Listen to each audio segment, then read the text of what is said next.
So in that activity, hopefully you've now established where your area of operational responsibility is. And there's going to need to be a plan for that area, what you're going to do. But before we go into the details about what's going to be in that operational plan, I just want to see where it fits with other business plans like strategic plans and the less commonly used tactical plans, just so that we're comfortable with what we're planning for and where it fits. So the strategic plan is going to be about setting the direction, the vision for the organisation. With plans, goals and objectives, it's going to be identifying a range of strategies that the organisation wants to pursue over the next 3 to 5 years, so it's longer term.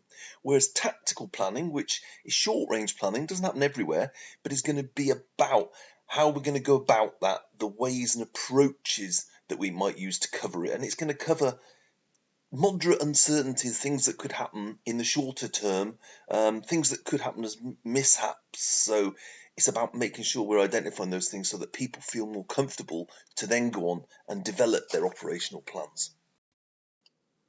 And with strategic plans and tactical plans in place, we can put our operational plans into action.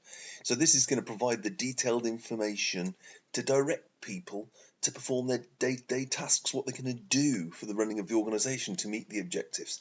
It'll describe the processes they're going to go through. People will refer to it to see what, who, when, how much, and by when. So what the strategies that must be undertaken, who the people who have responsibility for those strategies and tasks, when, the timelines to meet strategies, and then how much, financial resources, equipment, etc. So that's where operational planning fits with your areas of responsibility. So let's start to think about the planning process. Firstly, for that planning, we need to make sure they link together. So we've looked at the strategic, the tactical, operational plan, but now we just need to make sure that we can link back our operational plan to a strategic objective, so that we make sure that we're actually doing something that's meeting those strategic objectives. And now that we know it's linked to the strategic objectives, we can start to look at what it's going to contain. So what are the main components an operational plan needs? Well, it's based around that who, what, when, why, how much we mentioned before. And the list is coming up on the screen now.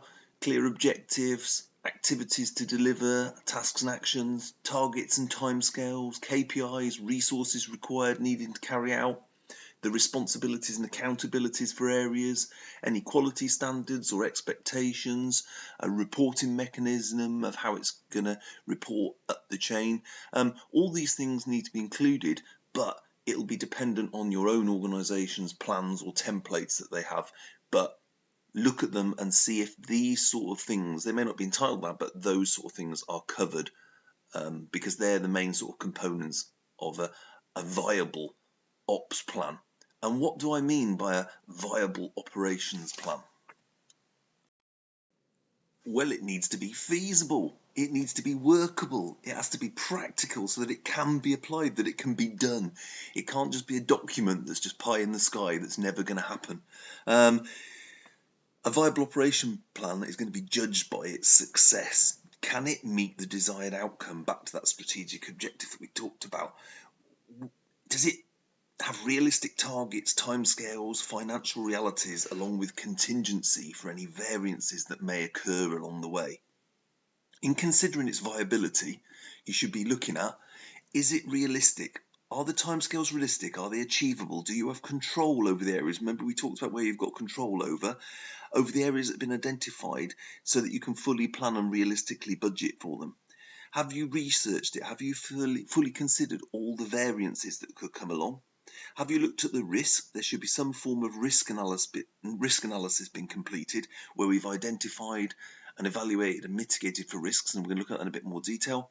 And we therefore, for using that, we should have planned some contingency, some sort of disaster recovery, and we're going to look at that in a bit more detail.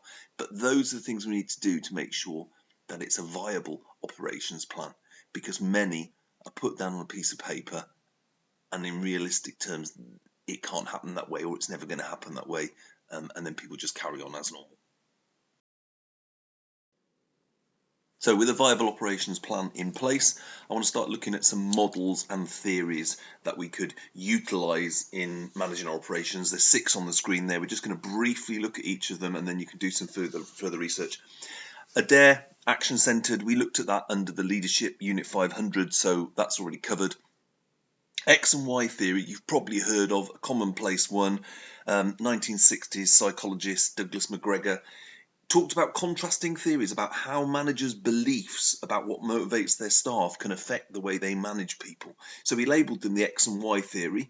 They're still important now, and we see it all the time. So X theory managers tend to have a negative view of their employees. They're always presuming that they're lazy, not motivated, they dislike their work, and they need to be supervised every step of the way. As a result, they end up prompting, micromanaging, using reward and punishment all the time to make sure they're completing their tasks and their jobs. That carrot and stick approach can be very uninspiring, whereas the Y-type managers take a positive view of their employees. They collaborate, they like to engage, they want everyone involved, believing in their staff, wanting to trust them, wanting to build relationships with them, give them responsibility, help them develop their skills, give them experience.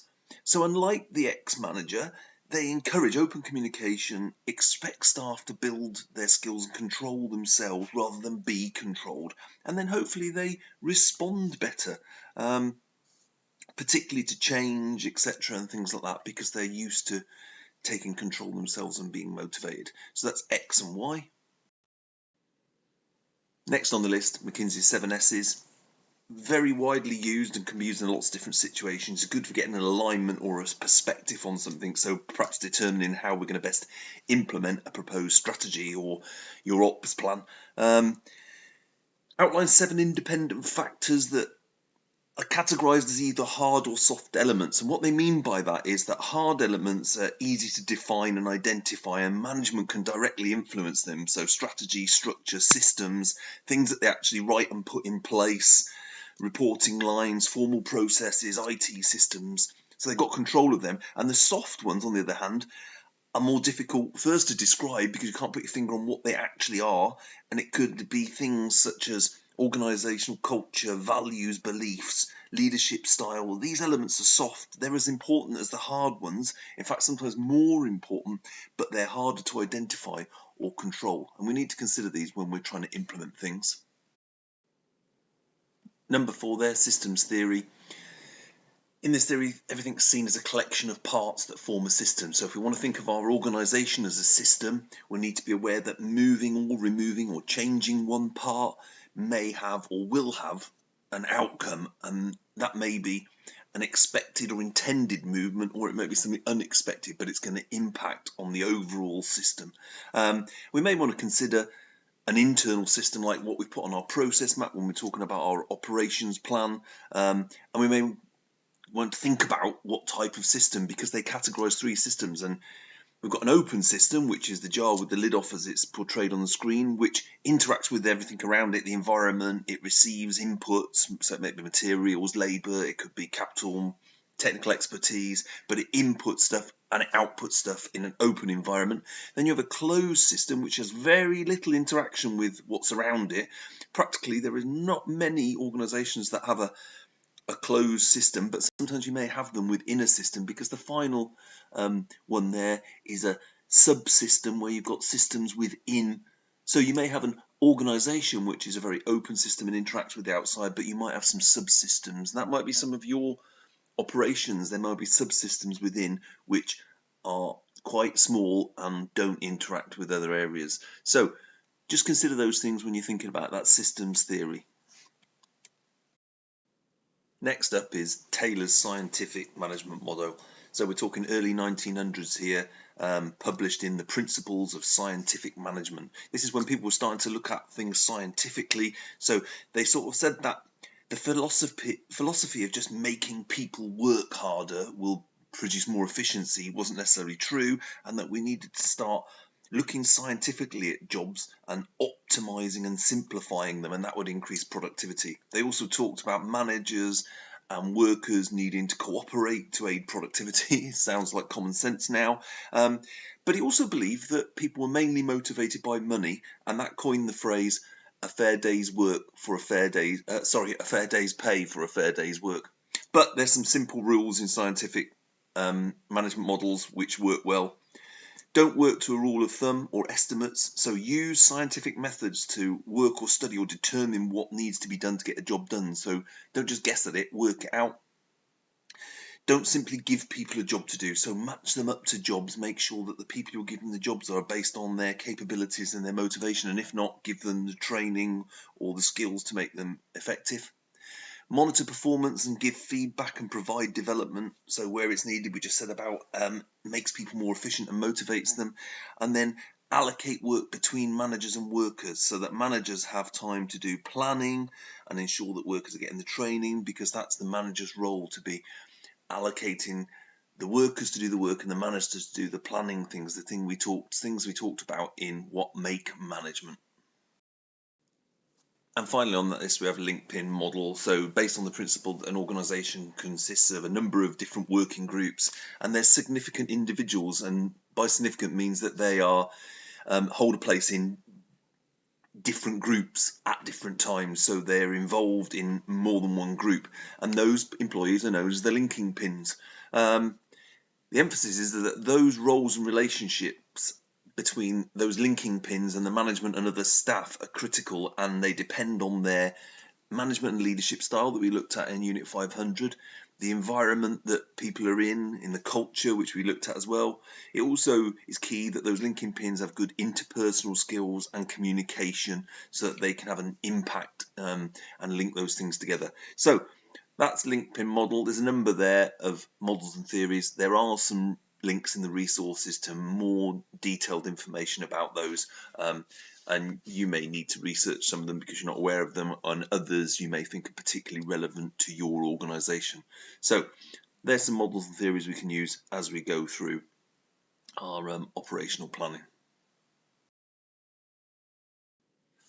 So what other considerations might we have to take into account while we're thinking about our operational planning and our management? Well, we're going to have to consider a number of organisational policies and procedures that relate to how we manage. So for a start, we've got to think about external customers and suppliers, processes for ordering and delivering, customer service, communication policy, how we communicate with those sort of people. And then we've got HR related issues that are going to affect staffing, which is our major resource.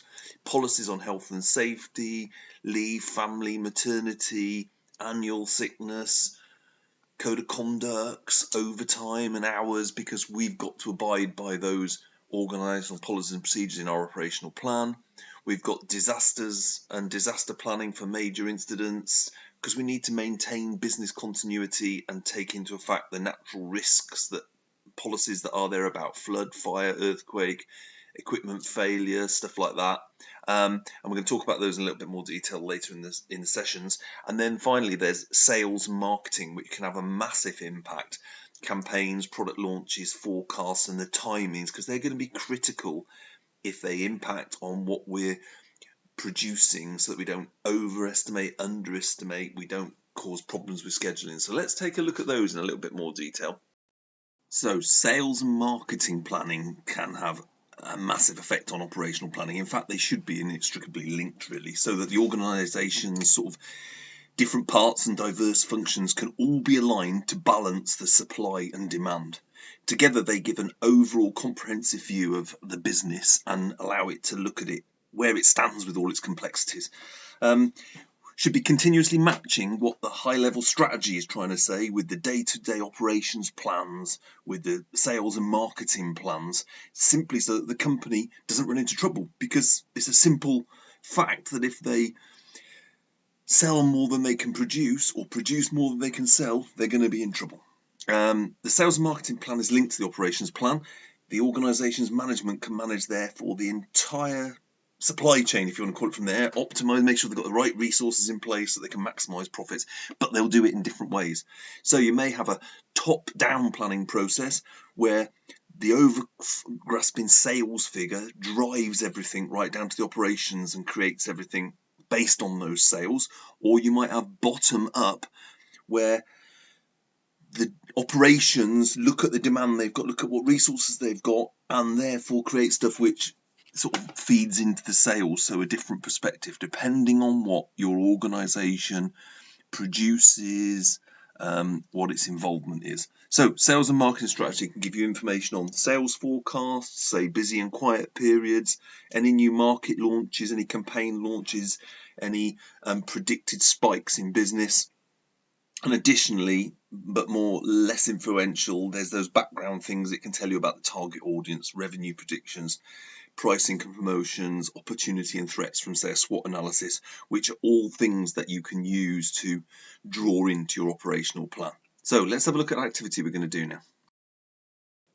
Right then, activity 2 involves you analysing your role and thinking about it in regards of operations management, and thinking about recording your thoughts about what you do and what your involvement is. You've got to think about the decisions you make, how that fits in with the responsibilities you have for systems. So we're thinking about you having systems and processes that you design, systems and processes that you just manage, or systems and processes that you're responsible for improving. So there's a bit more information in the worksheet, and then there's a box, a table at the bottom with relevant boxes for you to put in your thoughts about what you cover and how you cover it. So what your roles and responsibilities are for those sort of areas. So do that and upload it, and then move on to the next part.